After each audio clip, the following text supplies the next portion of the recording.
Kalau sampai ada satu nama gagal ketemu, maka itu berarti sama dengan Ubaidillah. Rungkat nasab Rasulullah SAW. Pakai teori Anda. Itu. Ya, itu. Saya kira ini logika sederhana sekali. Kita tidak bicara filologi, Pak. Kita bicara nasab. Anda pakar filologi. Tapi walastah nasab. Assalamualaikum warahmatullahi wabarakatuh. Bismillahirrahmanirrahim. Allahumma sholli ala sayyidina Muhammadin wa ala alihi wa sahbihi ajma'in, amma ba'du. Ja'alanallahu wa iyyakum min ahlil khairi was sa'ada fid dini wad dunya wal akhirah. Amin. Allahumma amin. Saya pakai mic itu biar suara saya nggak teriak-teriak, biar santai dan terdengar dengan jelas. Jadi kalau masih ada yang mengira saya ngegas, saya pelan.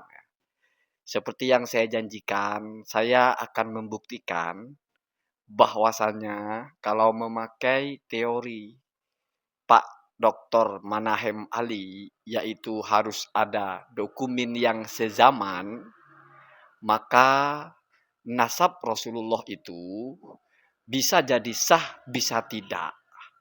Tetapi konsekuensinya adalah bila nasab Rasulullah dianggap sah, maka nasab Ubaidillah juga dianggap sah.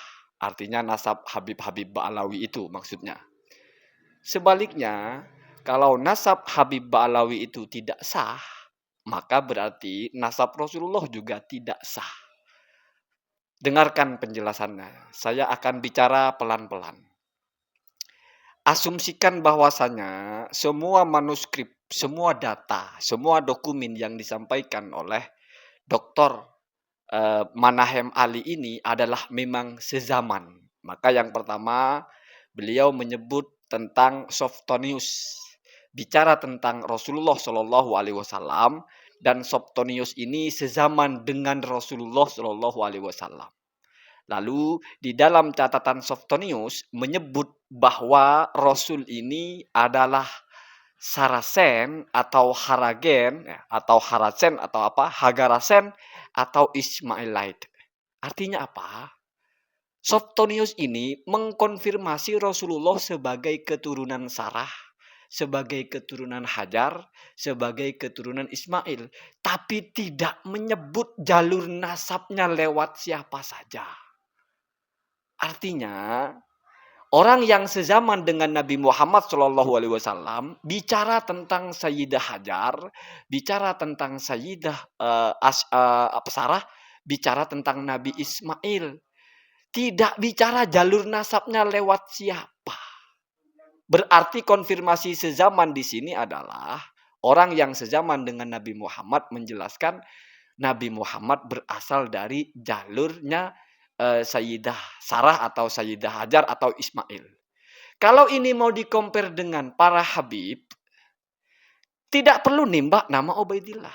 Kita nimbak misalnya nama Habib Umar bin Hafidz. Lalu orang yang sezaman dengan Habib Umar bin Hafidz mengatakan kalau Habib Umar bin Hafidz keturunan Rasulullah.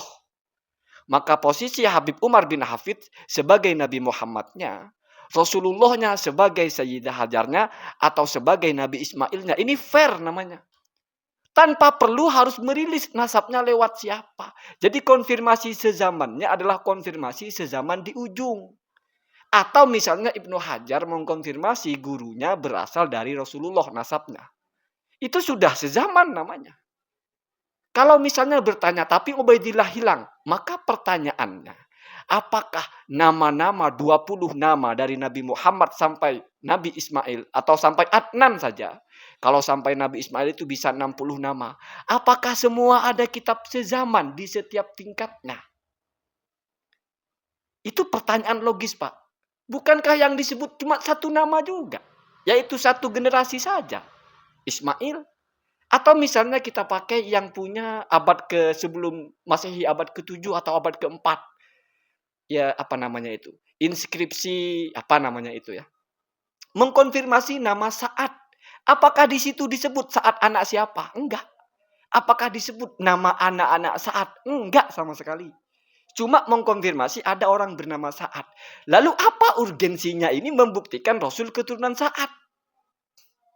Sezaman dengan Sa'ad, bicara tentang Sa'ad, lalu kita anggap ini konfirmasi Rasul keturunan Sa'ad. Dari mana alurnya? Oke, Sa'ad ada. Tapi bapaknya Sa'ad, okelah Adnan ada. Anaknya Sa'ad, cucunya Sa'ad, cicitnya Sa'ad, keturunan ke-20 dari Sa'ad. Apa korelasi dengan manuskrip itu? Bukankah manuskrip itu atau inskripsi itu hanya menyatakan Sa'ad ada? Ya, kalau kita tarik ke Ubaidillah, jangan Ubaidillah dong. Cari yang di atasnya Ubaidillah. Ahmad Al-Muhajir ada. Sezamannya ada. Atau kalau Ahmad Al-Muhajir nggak ada, Isa Al-Uraidi juga ada dokumentasi sezamannya. Lalu kenapa ditembaknya Ubaidillah? Apa karena nggak nemu? Kalau begitu kita tembak juga. Nama setelah Asad ya, atau Sa'ad itu ada anak-anaknya atau cucunya atau cicitnya itu mesti ada nama yang tidak ketemu. Ada dokumennya. Maka tantangan terbukanya kepada Pak Manahem Ali, Pak Dr. Manahem Ali, silahkan Anda rilis dokumen yang sezaman di setiap generasi, pastikan tidak ada nama yang hilang. Kalau Anda mau bawa konsep sezaman sebagai cara isbat nasab, jangan berlaku kalau giliran Nabi Muhammad, kan Anda yang membanding-bandingkan Ubaidillah dengan Nabi Muhammad. Giliran Nabi Muhammad cukup 1-2 nama dikonfirmasi, lalu dianggap sah. Sementara giliran Ubaidillah, Habib-habib sekarang malah ditembak di nama yang tidak ketemu dokumennya. Sementara yang ketemu diabaikan. Ini pola pikir apa? Ini pola pikir nyari-nyari celah mau batalkan nasab orang namanya. Jadi dari Habib yang sekarang ke Nabi Muhammad itu ada 39, ada 40 nama. Silahkan tembak Ubaidillah enggak ada. Sehingga ini batal nasab. Nabi Muhammad ke Adnan ada 20 nama. Itu pastikan semua nama ada manuskripnya. Kalau sampai ada yang gagal, Anda tidak temukan namanya, berarti itulah posisinya sama dengan Ubaidillah. Batal nasab Nabi Muhammad SAW. Ma'at, oke, ada. Karena disebut. Atau misalnya Malik disebut dalam petanya Claudius Ptolemaeus. Oke, ada. Tapi di atas Malik sampai ke Adnan atau sampai ke Ma'at atau di bawah Malik sampai ke Rasulullah, kalau sampai ada satu nama saja yang tidak ditemukan datanya, berarti itu juga fiktif, berarti itu juga batal. Nabi Muhammad pun terancam nasabnya. Kemarin kita bawa logika Nabi Ismail atau Nabi Musa, oh itu primitif. Oke, di atasnya Nabi Muhammad saja 5 tingkat atau 6 tingkat, sebutkan manuskripnya. Yang menyebutkan Kusai misalnya. Tertib setiap nama itu harus ada. Karena percuma Anda sebutkan 1, 2, 3 nama. Toh teorinya ada nama yang fiktif. Tidak disebutkan. Maka berarti hilang. Berarti jangan boleh ada nama satupun yang hilang. Bin Abdullah oke. Bahkan saya juga tidak tahu. Itu Sobtonius menyebut Muhammad bin Abdullah atau tidak. Tetapi sezaman lah. Ya. Mestilah kalau soal bapaknya dikonfirmasi. Bin Kusai terus sampai atas, sampai Adnan. Tidak perlu sampai Nabi Ismail. Kenapa? Karena Adnan ke Ismail itu ikhtilaf. Ya. Sudah nggak dianggap itu. Sudah nggak ada yang benar ya. Yang jalur manapun. Makanya kata Rasul tidak perlu dibicarakan. Hikmahnya apa? Banyak perbedaan. Tinggalkan ikhtilaf. Pokoknya yang pasti itu dari Adnan ke bawah. Ya. Dari Adnan sampai Rasul 20 generasi. Oke, apalagi kalau dianggap itu adalah dalam rentang 1100 tahun atau 1400 tahun. Apakah ada itu ke bawah manuskripnya atau apanya? Kalau kita baca di literatur lain itu, justru yang menyebut Ma'ad itu adalah inskripsi atau apa namanya itu prasasti di tahun abad ke-4 Hijriah, Masehi. Ada juga abad ke-6. Ya. Nggak tahu itu Dr. Manahem Ali malah nemunya di abad ke-7 sebelum Masehi. Oke, anggap itu sudah benar. Tapi yang dikonfirmasi hanya nama Ma'ad.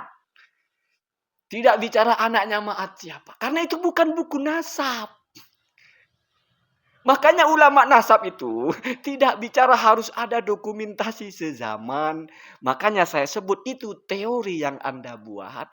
Dibuat oleh Ki Haji Imaduddin. Bahkan Ki Haji Imaduddin pun tidak se ekstrim itu. Nggak mesti sezaman. Ada yang sekunder. Itu ya. Itu. Maka kalau dalam bab nasab. Itu khotun nasab. Kredibilitas dari yang mengisbat nasab itu. Itu menjadi kata kunci keabsahan nasab.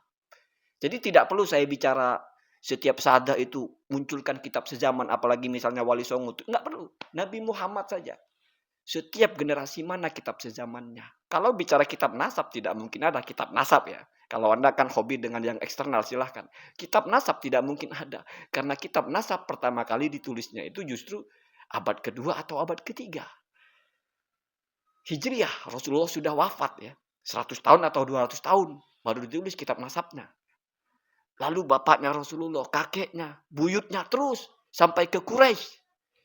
Dari mana? Atau dari Quraisy 10 tingkat lagi sampai ke Ma'ad. Cari. Setiap generasi inskripsinya lah, ditulis di tulang lah, di daun lah. Kalau sampai ada satu nama gagal ketemu, maka itu berarti sama dengan Ubaidillah. Rungkat nasab Rasulullah SAW. Pakai teori Anda. Itu. Ya, itu. Saya kira ini logika sederhana sekali. Kita tidak bicara filologi, Pak. Kita bicara nasab. Anda pakar filologi. Tapi walastah nasab. Bukan pakar nasab. Assalamualaikum warahmatullahi wabarakatuh.